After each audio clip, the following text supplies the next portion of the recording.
시간에 이제 유죄 판결을 받았어요.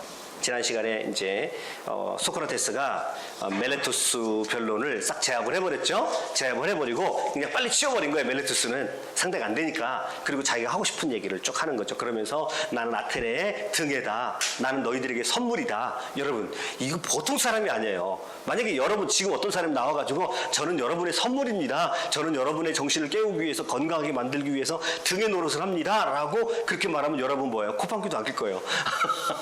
뭐야?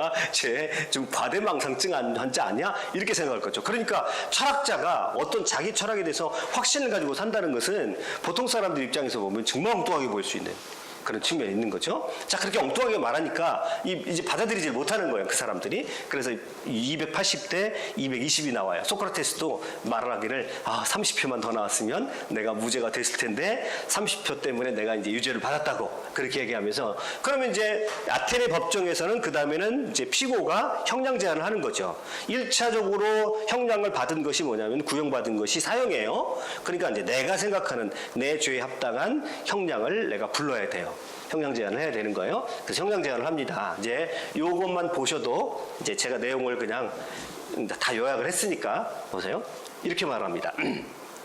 어쨌든 이 사람은 저에 대해 사형을 선고해야 한다고 주장하고 있습니다. 그렇다면 아테네 시민 여러분, 저는 그 주장에 반대 어떤 형벌이 적절한 것이라고 주장해야 할까요? 라고 하면서 또 굉장히 철학자다운 논리로 가지고 적용을 시켜요. 그러면 이제 이 얘기를 들으면 누가 지보고 그렇게 하라고 그랬나? 이런 생각이 바로 나올 정도로 보세요. 멜레토스는 나를 사형에 처하라고 제안합니다. 오 아테네인 여러분, 그러면 나는 어떤 형벌을 제안해야 합니까? 나에게 합당한 형벌이란 무엇입니까? 전 생애를 걸쳐서 게으름을 피울 만한 재주를 가져보지 못하고 게으름을 피울 만한 재주를 가져보지 못했다는 거면 항상 부지런하게 다녔다는 거야. 나는 전 세계를 통해서 늘 부지런하게 살았고 그 다음에 많은 사람들이 관심 갖는 일, 즉 부, 집안일, 장교, 국민회의에서 연설, 공직, 음모, 당파에 전혀 관심을 갖지 않았던 사람이 치러야 할 대가는 뭡니까? 왜 이렇게 말하는 거예요? 나는 일평생 욕심을 안 부리고 살았다 한마디로 이렇게 얘기하는 거죠. 그러면 이제 시민들이 뭐라고 그럴까요? 누가 지보고 그렇게 살라고 그러냐고. 누가 지보고 그렇게 살라고 그랬냐고. 근데 소크라테스는 강변을 하는 거예요. 나는 일생 어떤 욕심을 부리거나 뭐 공직에 나가서 어떤 내가 나를 도드라지게 하고자 하는 그런 일에 전혀 관심도 없었고 그런 일 해본 일도 없었고 그 대신 나는 또 그렇다고 해서 게으름을 피고 펴본 적도 없습니다. 이런 사람에게 여러분 어떤 형벌을 줘야 될까요? 이렇게 얘기하는 거예요. 그 다음에 그러나 나는 개인적으로 여러분 모두에게 가장 좋은 일을 할 수 있는 곳으로 가서 보세요. 사람은 자기 자신을 돌봐야 하며 개인의 이익을 구하기에 앞서 덕과 지혜를 구해야 하고 국가에 고려하기에 앞서 국가 자체를 돌봐야 하며 또한 이것이 인간 행동에 있어서 지켜야 할 순서라고 여러분 각자에게 설득하려고 노력했습니다. 이런 사람에게 어떤 정보를 줘야 합니까? 지금 이렇게 말하는 거예요. 자, 보세요. 다시 정리해 볼게요. 소크라테스는 뭐라고 말해요? 난 일평생 게으른 적이 없어요. 그리고 나는 부와 명예 이런 거 추구해 본 적도 없어요.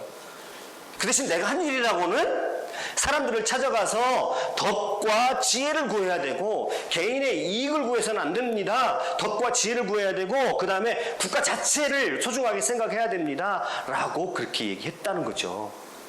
그러면 이런 사람에게 여러분 벌 주고 싶어요? 지금 이렇게 하고 있는 거죠. 어떤 벌을 도대체 이런 사람에게 벌을 줘야 될까요? 라고 말하면서 그 다음에서 뭐를 하겠냐면 오 아테네인 여러분, 프리타네이온 영빈관이에요. 사람들에게 덕과 지혜를 위해서 내가 부지런하게 다니면서 수고를 했는데 그리고 나는 이익도 구하지 않았고 욕심 부리지도 않았고 그렇게 살아왔는데 이런 사람인 나한테 내가 생각했을 때 상을 줘야 되는 것은 뭐를 줘야 되는 거예요? 영빈관에 가서 나를 잘 대접해 주는 겁니다. 사람들이 기가 막히죠. 누가 그거를 시켰냐고. 그거 시킨 적도 없는데 자기 혼자 그것을 자기의 사명으로 알고 신의 계시로 알고 자기는 그렇게 살았다는 거야. 그럼 나 같은 사람에게는 그런 상을 줘야 된다는 거죠. 여러분이 생각했을 때 여러분에게 이제 재판이 벌어졌어요. 여러분들에게 법정이 벌어졌습니다. 그러면 여러분들은 나 같은 사람에게는 뭐를 줘야 된다는 얘기예요. 여러분도 하시잖아요, 집에서. 그래서 여러분도 하시거든요. 나 같은 사람에게 어떻게 대접해야 되는 거예요? 보상을 해줘야 된다 이 소리예요. 지금 보상을 해줘야 되는데 이거를 지금 그 법정 앞에서 아테네 시민들에게 그렇게 얘기한다는 건 뭐냐면 정말 진지하게 살았다는 거예요. 소크라테스가. 정말 진지하게 아테네 사람들의 덕과 지혜를 위해서 정말 애를 쓰고 그렇게 살았다는 거죠. 이 부분 있죠? 소크라테스 철학의 핵심이고 핵심 중에 하나고 이게 나중에 플라톤으로 가요. 여기서 보면 사람은 자기 자신을 돌봐야 되고 개인의 이익을 두 단어로 얘기하면 뭘까요? 두 글자의 단어. 욕망이죠. 개인의 이익은 욕망이죠. 그러면 소크라테스의 철학은 개인의 욕망을 어떻게 하는 거예요? 누르는 거죠. 왜 그렇게 주장했을까요? 여러분 역사적인 배경에 대해서 여러 번 말씀드렸어요. 왜 그렇게 주장했냐면 아테네의 선동정치, 그쵸? 중우정치. 그래서 선동가들이 등장해가지고 아테네 시민들의 욕망을 막 자극하면 아테네 사람들은 그게 뭔지도 모르고 나라가 망하는지도 모르고 막 쫓아가는 그런 어리석은 욕망에 사로잡혀 있다는 거죠. 그래서 소크라테스가 바라봤던 현실이에요. 그렇기 때문에 소크라테스는 뭐를 얘기하냐면 너희들 제발 개인의 이익을 쫓아다니지 말아라. 그렇게 소크라테스는 외쳤다는 거예요. 그리고 덕과 지혜를 구해야 된다. 국가의 어떤 일을 하기 전에 국가 자체의 기능을 생각을 해야 된다. 그러니까 여러분 이것은 개인 중심입니까? 아니면은 어떤 국가 중심입니까? 집단 중심이죠? 개인 중심이 아닌 거죠. 그리고 개인의 욕망보다는 뭐를 강조하고 있는 거예요? 덕과 지혜. 그러니까 여기서 덕과 지혜니까 이성을 강조하고 있죠. 자, 소크라테스의 철학의 어떤 근본적인 특성이 이제 드러나는 한 구절이에요. 이거는 또 나중에 제가 뒷부분에 나오니까 자세하게 설명을 드릴게요. 자, 그러면서 어떻게 얘기하냐면 아주 그 논리가 점입과경입니다. 뭐라고? 그것은 올림피아 경기에서 2필이나 4필의 말을 끄는 전차 경주에서 우승한 사람에게 부여되는 접대보다 훨씬 적절한 것입니다. 그러니까 올림픽에서 우승하고 온 사람들을 접대해 주잖아요. 근데 그 사람들을 접대하는 것보다 나를 접대하는 것이 더 낫다는 거예요. 왜 그러냐면 그들은 여러분들을 행복하게 보이게 만들어줄 뿐이지만 나는 여러분을 실제로 행복한 사람으로 만들어주기 때문입니다. 올림픽에서 우승해가지고 오면 가령 이런 얘기죠. 여러분 우리나라 선수가 외국에 가서 금메달을 땄어요. 그럼 우리 굉장히 기뻐하죠. 근데 그게 여러분을 행복하게 해주나요?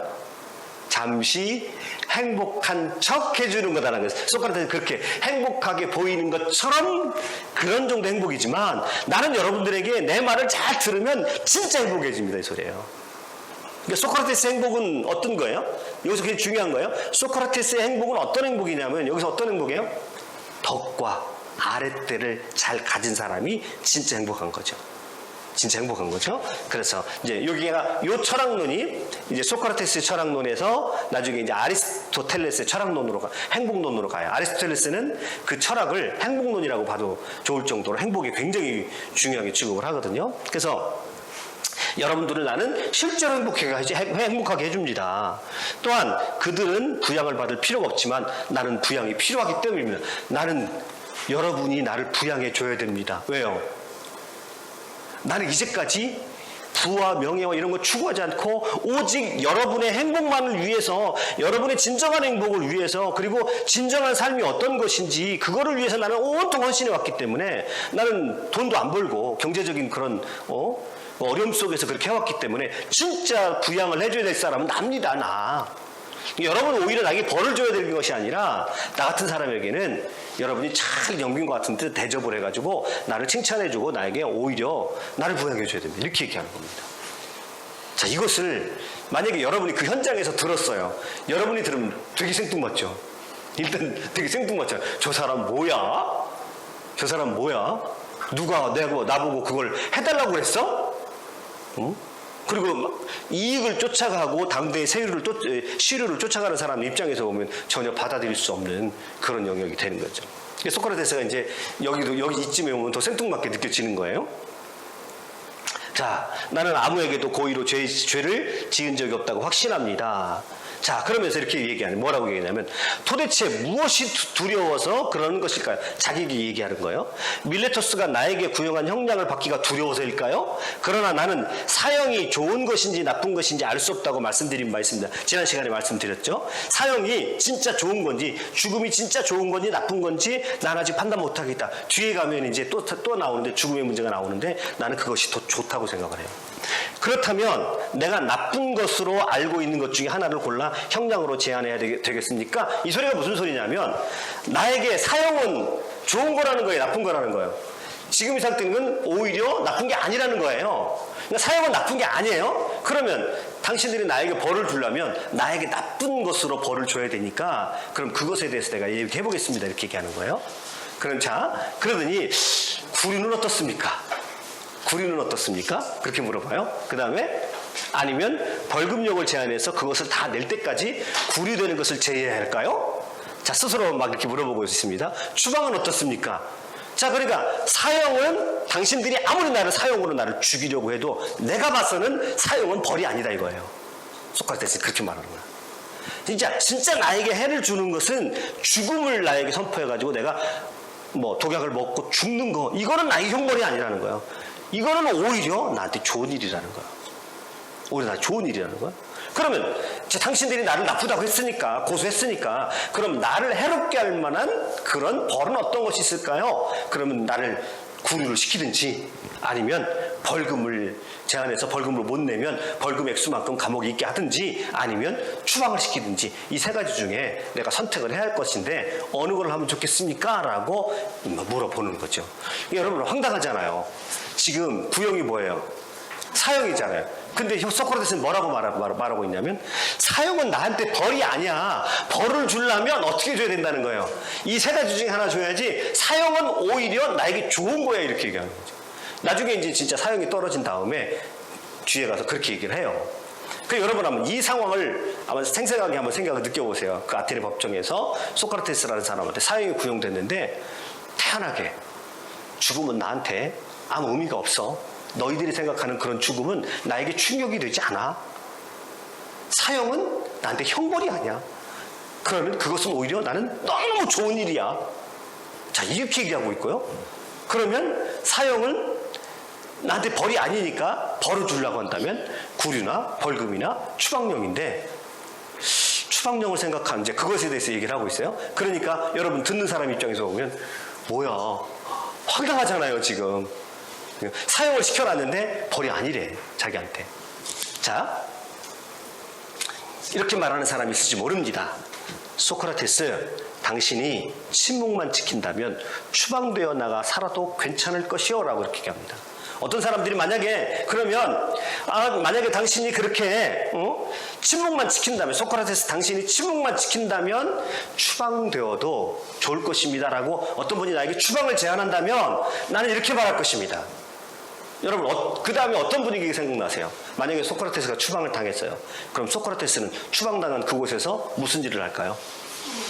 역시 똑같은 일을 하겠죠. 그 얘기 지금 하고 있는 거 역시 똑같은 일을 할 거예요. 그러면서 뭐라고 하냐면 이 부분이야말로 내가 여러분을 납득시키기가 가장 어려운 것입니다.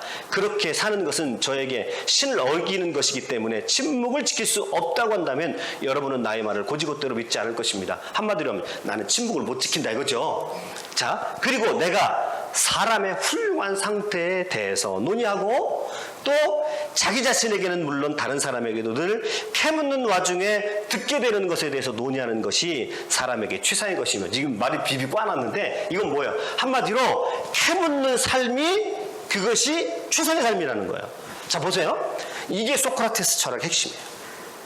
여기가. 그럼 소크라테스가 그의 철학이 어느 지점에 와 있냐? 그럼 그의 철학에서 이게 아레테거든요. 가장 훌륭한 상태, 최고의 상태, 덕이 이루어져서 최고의 탁월함이 이루는 상태가 뭐냐면 사람의 훌륭한 상태에서 내가 논의하는 것이 나는 이거를 절대 멈출 수가 없다 이거예요. 그러면서 자기 자신에게는 물론 다른 사람에게도 늘 캐묻는 와중에 듣게 되는 것에 대해서 그것에 대해서 논의하는 것이 사람의 최상의 것이다. 따라서 캐묻는 것이 없는 삶은 가치 없는 것이라고 말하면 여러분은 저를 더욱 납득하지 못할 것입니다. 납득 못하죠. 여러분, 사람이 어떤 사람이 이게 생각하면 어떤 사람이 가장 훌륭한 사람이라는 거예요. 지금 간단하게 얘기해서 캐묻는 사람.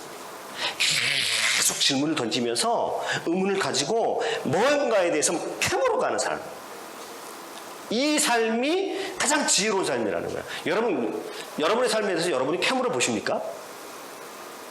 그냥 우리는 그거는 전제하고 있죠.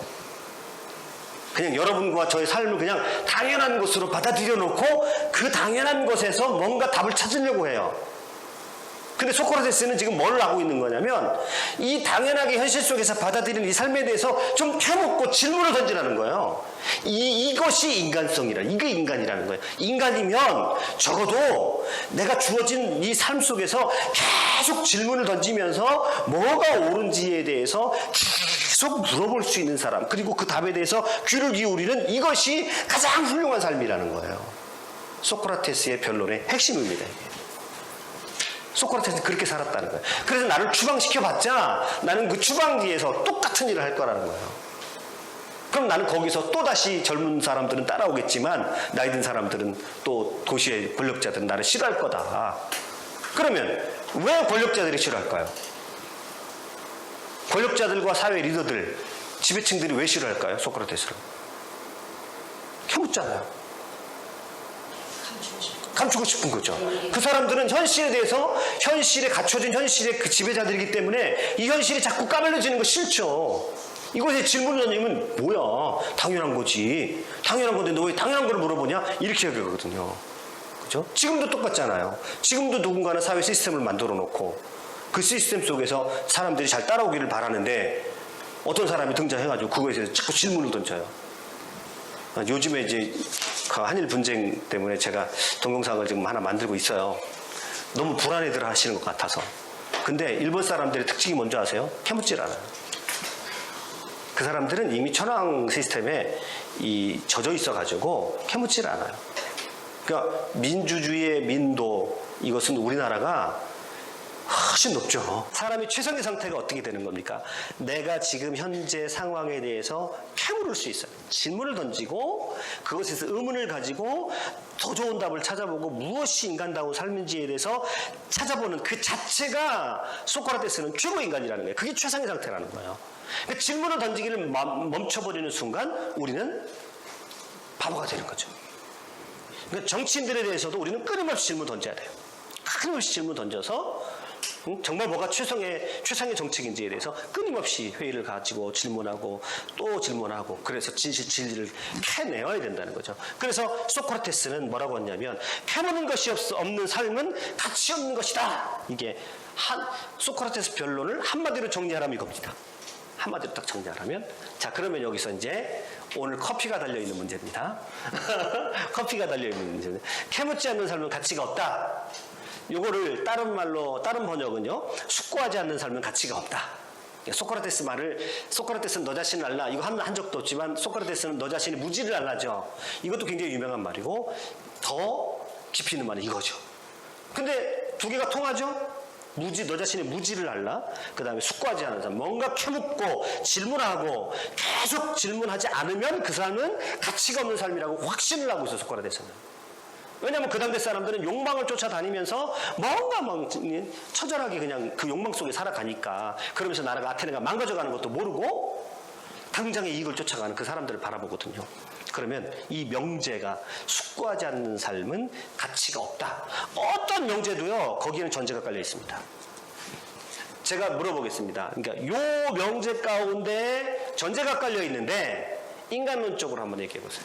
요거를 대답하시는 분은 제가 커피를 쏘겠습니다. 인간론적으로 생각해 보세요. 왜 이래야 됩니까? 왜 숙고하지 않은 삶은 가치가 없다고 얘기하는 걸까요? 그거를 여러분의 자신 또는 보편적인 인간 현상에서 한번 찾아보세요. 발전이 없으니까 한 50점. 그것도 전제 가운데 들어가요. 발전이 없으니까.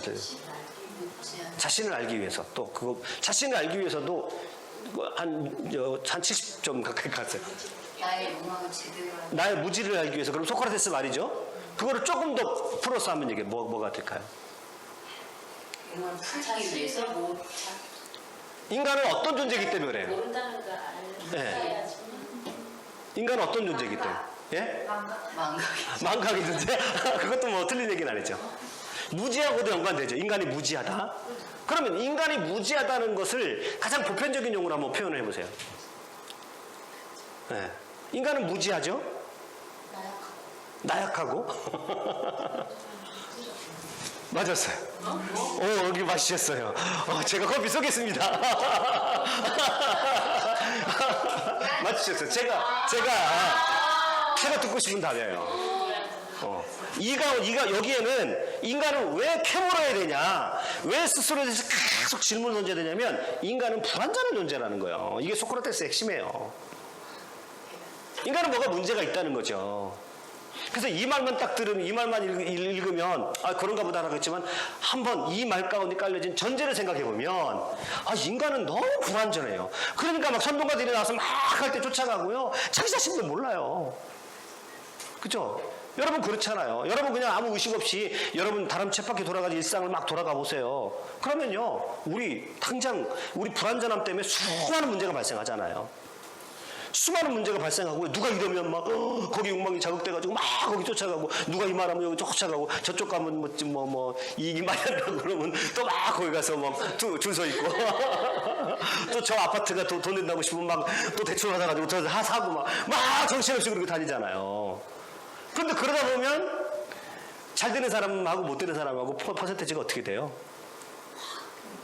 차이가 많이 나죠. 또 누군가 잘 되는 사람이 있으면 또 그냥 거기에 또 마음 아파하고, 나는 왜 그럴까, 또 막 자괴감을 갖고 이러잖아요. 이게 다 뭐예요? 인간은 불완전한 거예요. 이 명제 가운데 깔려져 있는 것은, 왜 인간은 숙고하지 않으면 가치 없는 삶을 살 수밖에 없냐면, 인간 자체가 너무 불완전한 거예요. 인간 자체가. 그리고 그것을 다른 말로 하면 인간은 욕망하는 존재예요. 저는 이제 욕망 자체를 부정적으로 보지 않기 때문에 이 얘기를 제가 이렇게 잠깐 꺼낸 것은, 그 당대 사람들을 봐서, 소크라테스 입장으로 봐서는 인간은 막 자기를 위해 살고, 욕심을 위해 살고, 이익을 위해 살고, 자기 욕망대로 막 끌려가 살아가요. 자, 그러니까 보세요. 이게 소크라테스 철학과 플라톤 철학이 만들어지는 지점이에요. 사람은 불완전해요. 그렇죠? 사람이 불완전하니까 여기 있는 나도 불완전해요. 그럼 완전한 인간은 어디에 있어요? 이데아의 세계에 있는 거죠. 완전한 인간, 그렇죠? 이 불완전 현실은 늘 불완전하죠. 불완전한 인간이 만들어내는 현실은 늘 불완전해요. 그리고 사람들을 보니까 막 욕망을 따라가요. 욕망을 제어해야 되겠구나. 욕망을 제어하고, 그 다음에 우리는 저 고상한 이데아의 세계, 이성의 세계, 뭔가 이 세상의 막 경험과 이런 환경 속에서 막 흔들리지 않는 가장 보편적인 어떤 가치가 있지 않을까? 이게 플라톤이 괜히 이 철학이 나온 게 아니라 아테네의 혼란을 보면서 이 철학이 만들어지는 거예요. 사람들이 막 현실의 삶을 보세요. 오늘 여러분과 저의 삶을 보세요. 우리 삶도 보면 막 인간이 막 욕망을 쫓아서 막 여기 몰려다니고 저기 몰려다니고 막 그렇게 살아가면서 막 정신없이 살아가잖아요. 캐묻지 않으면 죽을 때까지 그러고 산다니까요. 캐묻지 않으면, 숙고하지 않으면 그 삶에 브레이크가 안 걸려요. 나중에는 막 그것 때문에 허전해가지고 어쩔 줄 모르고 살아가죠. 허전해가지고.